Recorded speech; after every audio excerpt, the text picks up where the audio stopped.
Gracias a todo el equipo organizador de este estupendo ciclo de conferencias de Hoy Yo con la Ciencia, en especial a Miki, y a todos los demás, pero en especial a Miki que me llamó.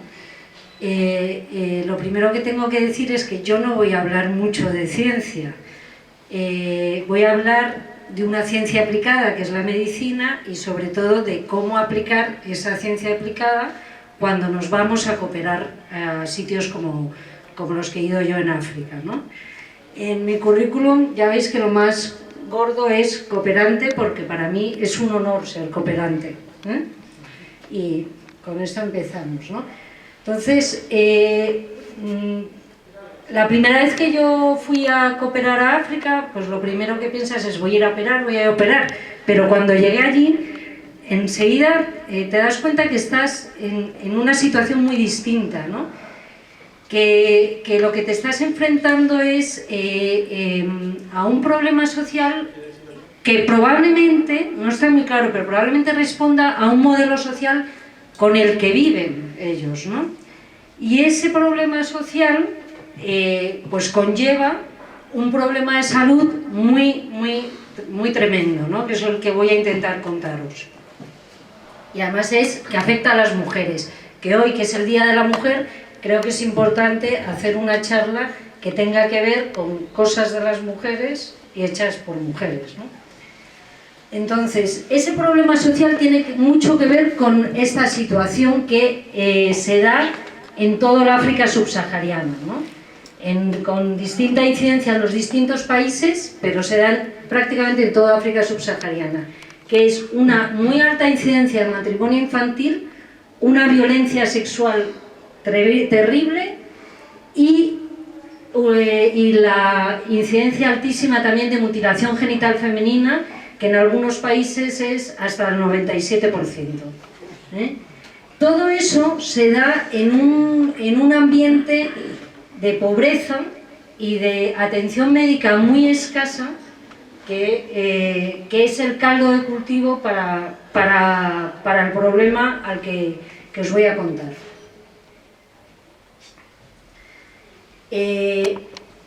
Los tres países en los que yo he hecho cooperación son estos tres, que son Liberia, en Monrovia, la capital. En Madagascar fui a Farafangana, que es un pueblito del sudeste de la isla, que es yo creo que lo más pobre que he visto en mi vida, y en Mozambique, en Xai-Xai, que es una zona que está como a 400 kilómetros de la capital. Y estos tres países comparten varias cosas. Los tres están entre los 10 países más pobres del mundo, no de África, del mundo. Cuando yo fui la primera vez a Liberia, que fue en el 2016, Liberia era el tercer país más pobre del mundo y este año ha subido al 9º. Pero vamos, ser de los tres de los 10 países más pobres del mundo nos da una idea de lo que hay, ¿no? Esta es una foto de un niño yendo hacia el mercado en Monrovia, en el año 19. Los tres les falta un sistema sanitario nacional, aunque Mozambique tiene un esbozo de sistema sanitario nacional que dejaron los portugueses antes de irse, ¿no? Vamos, antes de que les echaran. Y en los tres el acceso a la educación de las niñas es muy bajo. Llegan a primaria, pero muy pocas llegan a secundaria. Incluso así, en líneas generales, ya veis que el país que más tiene es Liberia, con un 44%, o sea, tremendo, y en Mozambique y en Madagascar pues no llega a un tercio de las niñas las que tienen acceso a la educación. Los matrimonios infantiles, que se engloba a todos los matrimonios de menores de 18 años, también tiene una incidencia muy alta, y la violencia sexual tiene una incidencia altísima. Los datos que aparecen ahí de violencia sexual, que quería contaros un poco, son unos datos de un índice internacional que probablemente no recoja toda la incidencia real. Pero para que os hagáis una idea, si nosotros en España tenemos la sensación de que todos los días en las noticias escuchamos que hay algún tipo de violencia sexual, esta solo afecta al 2% de la población femenina según este índice internacional, mientras que en Liberia afecta al 37%. Entonces, esto nos puede dar una idea de lo que hay, ¿no? Y la pandemia solo ha empeorado toda esta situación. Bueno, pues una vez dicho esto, quiero deciros que lo que a mí me interesa en la cooperación es una patología que solo se da en mujeres y que ellos mismos lo llaman la herida de África. Y esto es la fístula obstétrica. La fístula obstétrica se da por embarazos en mujeres muy jóvenes, porque las han casado muy jóvenes, casi todas adolescentes, con una escasísima posibilidad de tener una atención médica decente. Entonces, pues están a lo mejor a muchos kilómetros, no ya de un hospital, sino de cualquier tipo de centro sanitario o de cualquier tipo de ayuda sanitaria. Se ponen de parto y empiezan a andar, y empiezan a andar, y no llegan, y como son muy pequeñitas, porque además en Mozambique son un poco más grandes, pero las mujeres malgaches en Madagascar y las niñas de Liberia son muy pequeñitas. Vamos, yo era tamaño medio alto, o sea que a calcular el tema, ¿no? Pues el feto no puede salir, se atranca ahí, y se atranca y pasan días. Entonces se muere el feto, se produce una infección, se produce una necrosis y se produce aquí, bueno, es una comunicación entre el canal del parto, que es el útero y la vagina, y la vejiga y a veces el recto. Y esto se da por partos muy largos, de más de 2 o 3 días, generalmente, que producen infección, isquemia y la fístula. Se produce en 1 de cada 50 partos en África, con una mortalidad altísima, de hasta el 40% dependiendo de las zonas, y las chicas que viven con la fístula, a las que intentamos ayudar cuando vamos a operar, son las supervivientes de esto. O sea que por el camino se han quedado muchas, ¿no? Y en este momento se calcula que en África hay 2 millones de mujeres viviendo con fístula obstétrica, que es una situación terrible. ¿Qué les produce? ¿Qué situación social les produce? Pues esa pérdida de orina continua que nosotros pensamos, pues hay mujeres mayores que tienen incontinencia aquí y se ponen su compresita. Ahí no hay compresita que valga porque no hay, van con un trapito y además no tienen medios de higiene en la mayor parte de las casas, ¿no? Y entonces, este pérdida continua de orina, porque los riñones producen orina continuamente. De hecho, a ellas les altera mucho más tener comunicadas la vejiga que el recto, porque caca al fin y al cabo hacemos una vez al día, o menos, o un par de veces, pero no más, y es más controlable, ¿no? Pero la orina, el riñón la forma continuamente, entonces está continuamente saliendo, porque así como la vejiga tiene una capacidad de control con el esfínter, la vagina no, entonces toda la que entra sale, y eso produce un olor horrible, y además produce unas lesiones terribles de infecciones crónicas, lesiones crónicas de todos los tejidos, porque la orina es muy ácida y quema todo lo que, cuando no está donde tiene que estar, quema lo de al lado, ¿no? Incluso problemas neurológicos en fístulas de muy larga evolución. Y el olor es terrible, y entonces son como las apestadas, ¿no? Las miran porque las localizan por el olor. Esto les produce un abandono familiar. Por supuesto, el primero que abandona es el marido o el supuesto marido o el que la ha violado. Y luego todo el entorno familiar, terminando por la madre, porque la presión social les hace que hay que sacarla de la aldea para no tener... Porque además hay algunos países donde, por ejemplo en Ghana, que habíamos empezado a montar el proyecto pero que no nos fuimos a operar, ellos piensan que la fístula es por un problema de brujería, de demoníaco, ¿no? Y entonces son como todavía peor el tema, ¿no? Se las expulsan de su entorno y por supuesto no pueden trabajar, y como ellas dicen, no pueden ni prostituirse, que es tremendo, o sea, lo único que podría llegar tampoco pueden, ¿no? Así que la mujer con fístula en Liberia está estigmatizada. Esta chica, déjame, que se llama Fanta, era una chica que cuando la operamos tenía 19 años, y llevaba desde los 15 fuera de su casa porque había tenido el parto a los 15, ¿no? Y tenía esta cara que a mí me parecía durísima, durísima. Bueno, la fístula obstétrica se arregla con cirugía, o se puede arreglar con cirugía. La gran mayoría son operables, aunque dentro de las operables no todas se solucionan. Pero dentro de las operables, casi 3/4 partes se solucionan bastante bien. Y cerca de 1/3 son muy, muy difíciles y tienen una solución muy complicada. Y de hecho hay muchos casos que no se puede hacer nada y eso nos crea pues mucho desasosiego, ¿no? Y en las estadísticas generales, pues el 20%, o sea, 1/5 de ellas necesitan más de una operación, que eso también complica, sobre todo cuando vas a cooperar, porque tienes que volver a quedar con ella. En las pacientes que nosotros operamos, todas, o prácticamente todas, han tenido más de una intervención antes de llegar a nuestro programa. Además, muchas veces se quedan, o sea, aunque les arregles la fístula y no pierdan continuamente orina, tienen un poco de incontinencia, cuando se ríen, cuando hacen un esfuerzo. Entonces a ellas les cuesta mucho diferenciar, porque ellas lo que quieren estar es secas. Ellas hablan de que están mojadas y quieren estar secas. Y si están secas se quedan encantadas y si no, pues se quedan muy fastidiadas, ¿no?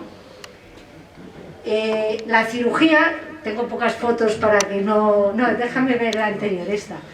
Pues es una cirugía es difícil, es una cirugía técnicamente muy difícil.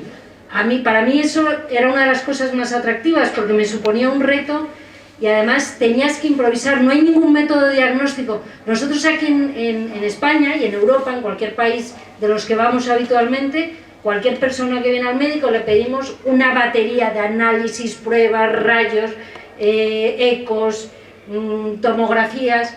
Allí no hay nada, es exploración física y además es verdad que todavía no está muy claro que haya un método diagnóstico que nos hubiera ayudado a diagnosticarlas, ¿no? Y eso pues hace que cada operación que te enfrentas tienes como que echarle imaginación y experiencia y además improvisar, porque esta situación que se daba todas las tardes en el quirófano de Liberia, y es que ellos a las 8 de la tarde en Monrovia se iba la luz y entonces se enganchaban con un generador del hospital, pero eso tardaba entre 3 y 5 minutos y muchas veces nos pillaba en plena cirugía y entonces nos tenían que alumbrar con los teléfonos móviles.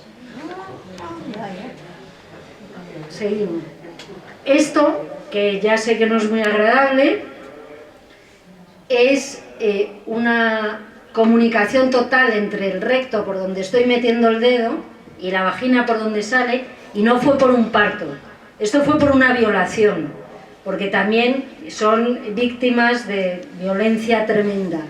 Esto era una niña, yo creo que las chicas más guapas que he visto yo en mi vida, que a los 15 años su tío la fue a violar y como era una chica bastante fortacha, se resistió y entonces la empaló hasta que la destrozó. Y bueno, se la pudo reconstruir. Las cirugías son muy, muy largas y muy intensas. Este es mi maestro, Manuel de Besa, que es un grandísimo cirujano y con el que he aprendido pues, prácticamente todo lo que sé de fístula. Son muy largas y a veces nos tienen que dar de comer para que no nos caigamos mareadas, por lo menos yo, que tengo poca reserva. Y la buena noticia es que se puede prevenir. Yo diría que en África más que se puede prevenir, se podría prevenir. Se podría prevenir si lográramos que en África tuvieran una atención obstétrica adecuada, como tenemos aquí, porque aquí en cuanto cualquier mujer embarazada, y más si es joven y más si es muy delgadita, tiene un problema durante el embarazo, no es que le hagan una ecografía, es que le hacen 500 y tienes un control continuo y registros y si no está el parto no va bien te hacen una cesárea, ¿no? Bueno, yo tuve la inmensa suerte de poderme incorporar al proyecto de Stop Fístula de la Fundación Mujeres por África, que dirige María Teresa Fernández de la Vega, que empezó en el 2013 en Monrovia y al que yo me incorporé en el 16. En el 14 no hubo por la crisis del ébola, ¿no?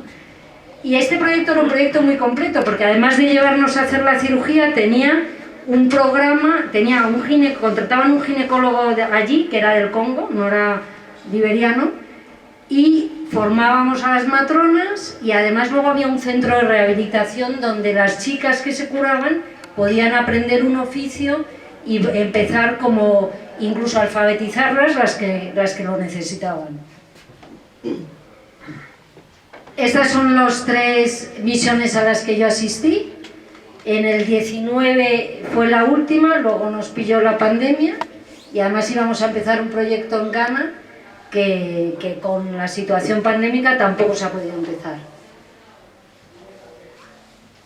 Y quiero contaros un poquito la situación social de Liberia, que podría ser trasladable a los otros 2 países donde voy a cooperar, porque yo creo que mis próximas cooperaciones van a ser todas en Mozambique. Es un país muy pequeño, que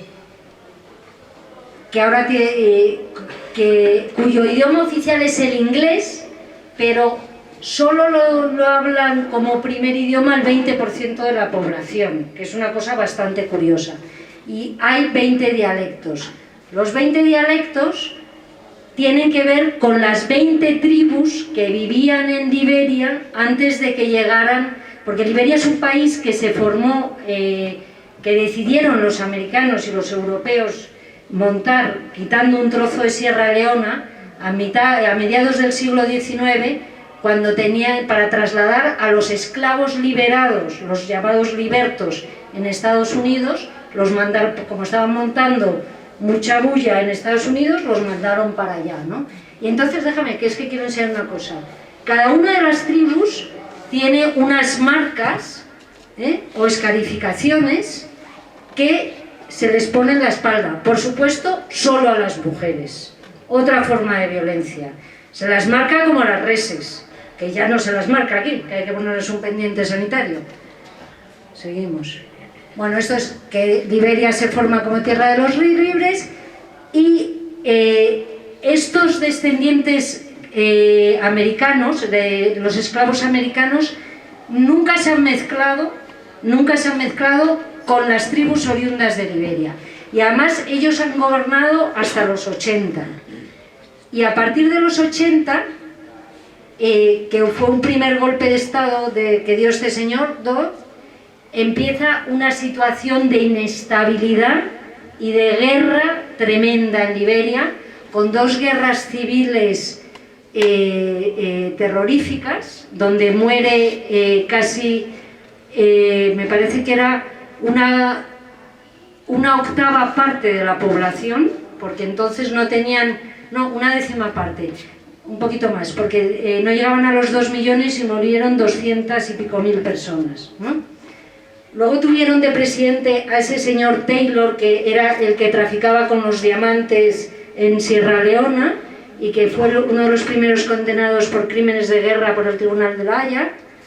Y esta situación de inestabilidad y de violencia, pues en realidad empezó a mejorar cuando llegó como presidenta Ellen Johnson Sirleaf, que hoy, que es el Día de la Mujer, hay que decir que fue la primera mujer africana en ser presidenta de un país africano, ¿no?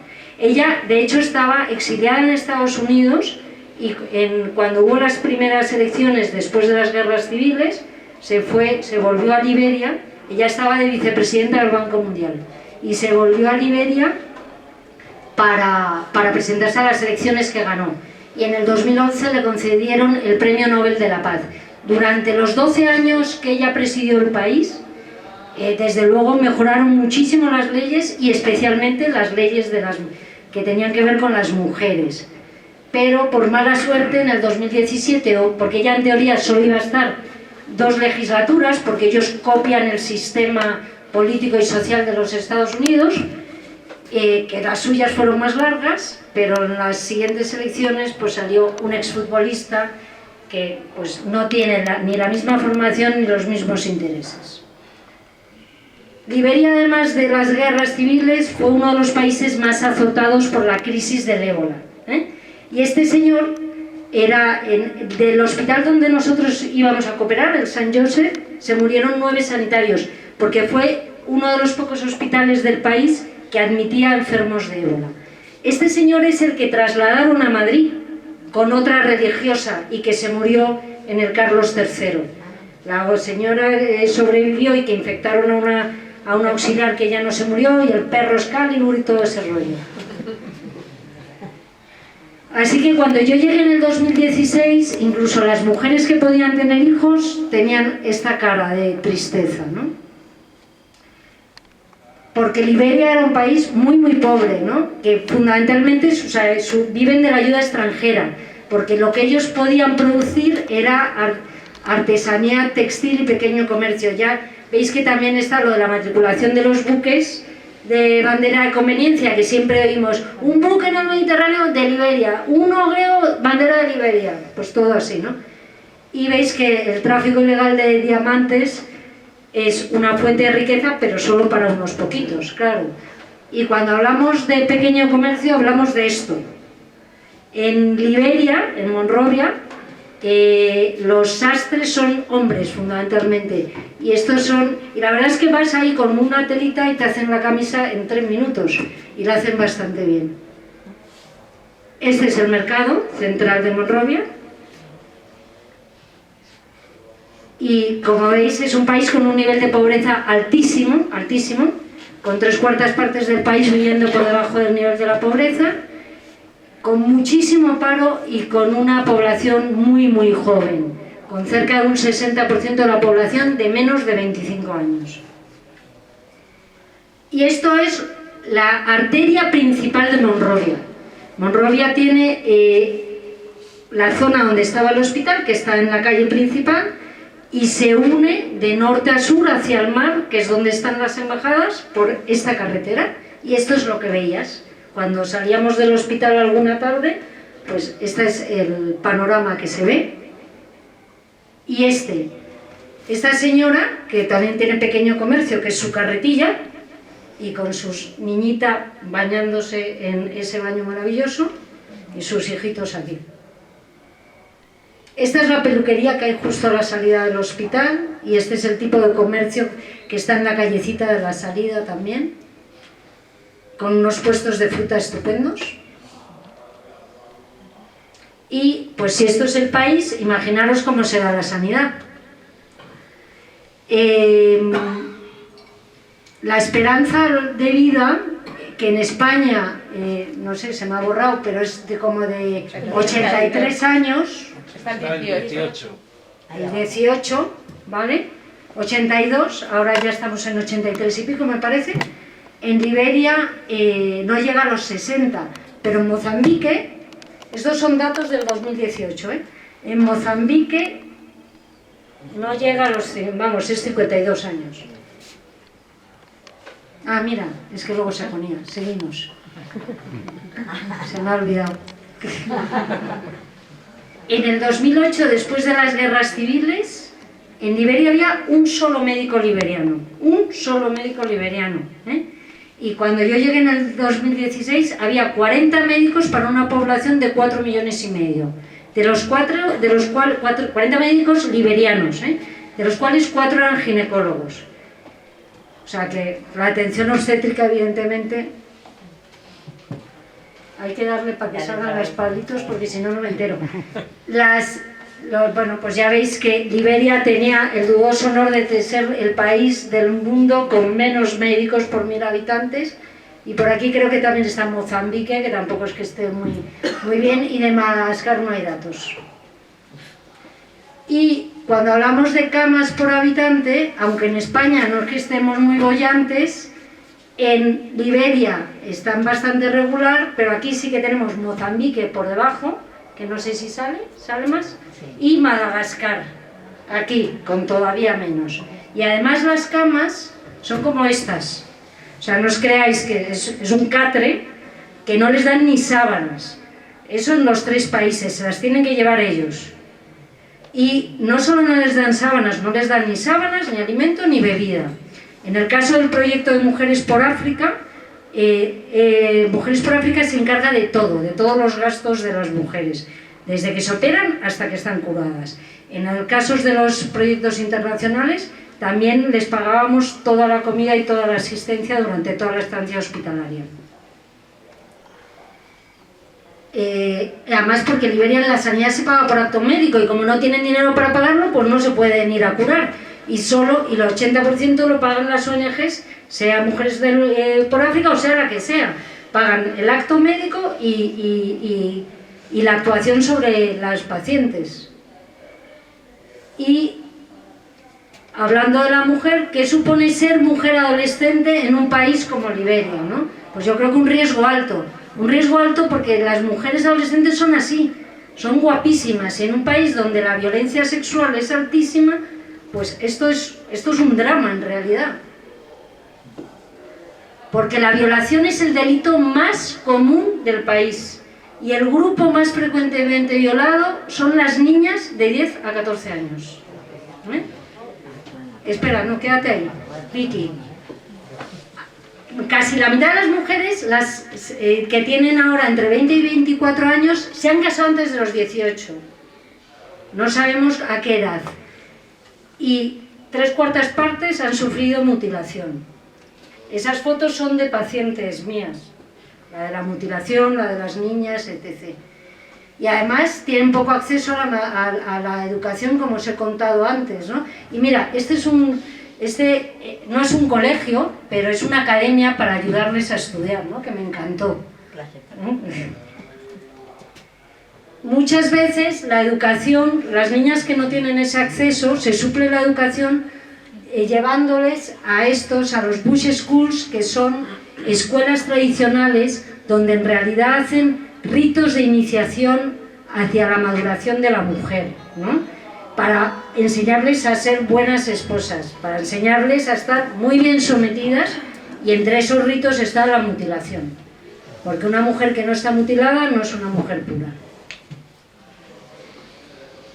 Así que en ese amalgama de líos, pues el embarazo adolescente es muy frecuente. Es el segundo país del mundo con embarazos adolescentes.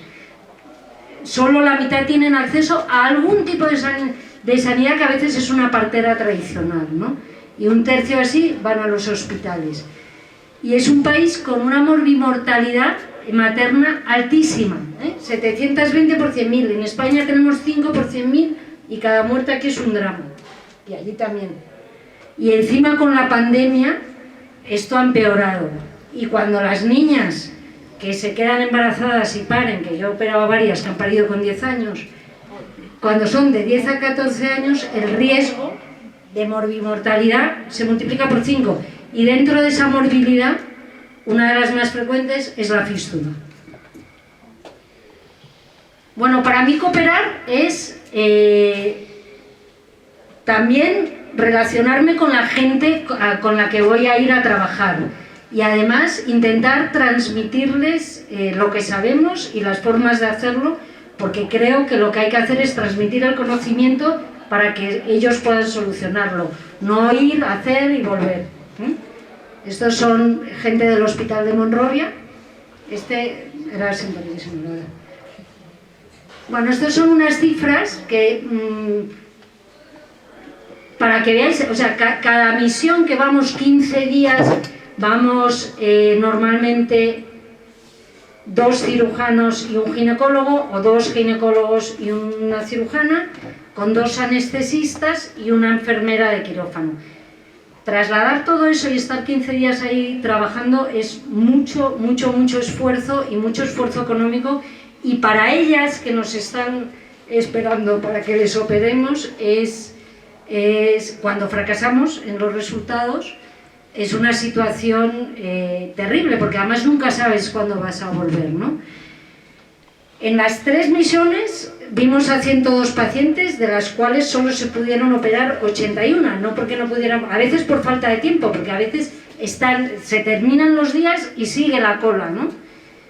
Y a veces porque no se pueden operar. Y ya veis que así como en las estadísticas generales hablábamos de que más o menos el 20% tenían más de una cirugía, nosotros recibíamos un 90%. Y en realidad hemos tenido un éxito muy alto, si hablas de cifras globales, ¿no? Casi un 80% de niñas secas, todas contentísimas. Pero cada una de las que no hemos podido curar es como una puñalada, vamos, terrible. Creo también que es importante, estas chicas, como son estigmatizadas, los médicos y las enfermeras de allí no les tocan. Entonces, una vez operadas, las miran así, como si estuvieran viendo, no sé, un ET o un... Y entonces cuando llegan, con nosotros que tenemos otra forma de relacionarnos, que creo que es muy importante, y con esa otra forma de relacionarnos, y les tocamos, y pues este es un anestesista estupendo, Joaquín. Claro, solo el contacto físico ya les cambia el rollo a ellas, ¿no? O sea, para mí es apoyo, crear situaciones de confianza. Esta es una anestesista que empezó a venir siendo residente, Iciar, majísima. Dar formación. En Iberia, como en Estados Unidos, la anestesia la hacen los enfermeros y hay solo un anestesista controlando varios quirófanos. En el caso de esos hospitales no hay ningún anestesista, solo los enfermeros. Y estos son dos anestesistas españoles, Joaquín y la Tato, y estaban enseñando técnicas a los enfermeros. Bueno, y seguir pasando visita, enseñando que se les puede tocar. Esta es una paciente que luego hay otra foto que era genial. Acercarte a los pacientes, ¿no? Y pues mira, esta chica es una paciente que operé en la primera misión, tuvo una recidiva y la operamos en la segunda. Pero cuando vino a la segunda, como tenía una pérdida muy pequeña, ya se había logrado casar y estaba contentísima, contentísima. Otra foto. Yo creo que hay que brindar esperanza. Esta es una niña de Madagascar, que se llama Jaewu. Aquí tenía 16 años, aunque parece que tiene 12. Había estado embarazada a los 14 y había tenido una fístula obstétrica y llevaba 2 años esperando. La tuvimos que operar 2 veces en la misión de Madagascar y luego ella se quedó. La misión de Madagascar se hace en un complejo de monjas francesas que tienen un hospitalito que fundó el doctor de Besa, y luego le escribieron que en el 21 había sido madre Jaime. Estaba muy contenta. Si recuperan la sonrisa es un triunfo, ¿no? Y así están. Esta chica, esta es Fanta, la que tenía en la primera foto esa cara de horror. Se curó y aparte de ponerse guapísima de rosa, cambió el gesto, ¿no? Y estas, ¿no? Y esta es una mujer a la que operamos en la última misión, que no sabía cuántos años tenía. No tenía ningún registro y ella calculaba que unos 30. Llevaba desde los 14 con la fístula. Y era muy graciosa, era una mujer muy empoderada, que decía, porque todas te pedían algunas que la fístula les había causado una estrechez de la vagina, te pedían que se la ensancharas porque lo necesitaban, porque tenían que tener hijos, tener relaciones, ser madres. Esta decía, yo no quiero volver a ver a un tío en mi vida. Y esta es la guapísima Patience a la que empaló su tío y a la que pudimos reconstruir, y bueno, pues ahí se quedó contentísima y con otra perspectiva vital. Creo que difundir el problema es muy importante. Yo he tenido la suerte de poderlo hacer en varios medios. África también atrapa por estas cosas. Y la bella Princess y yo os damos las gracias por escucharnos.